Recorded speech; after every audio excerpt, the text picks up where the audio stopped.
Hasingo da. Lehenik eta behin, elkartasun osoa adierazi nahi diegu Arkaiz Bellonen senide eta lagunei. Une lazgarri hauetan, gure babes eta berotasuna adierazi nahi dizkigu. Bere erdi 1000 kilometrotara hilda Arkaiz Bellon, Puerto bateko espetxean.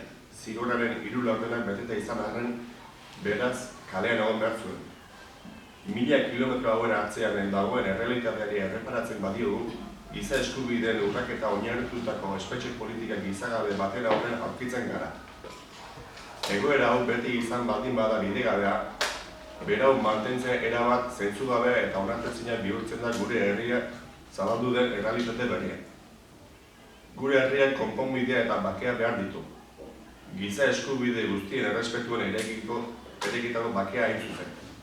Sufrimenduaren soka luze honekin lehenbehilen amaitzeko, salbuespeneko espetxe politika honekin eta sakabanaketarekin amaitzea eskatzen dugu. Herritarren gehiengoak aldarrikatzen duenarekin bat eginez.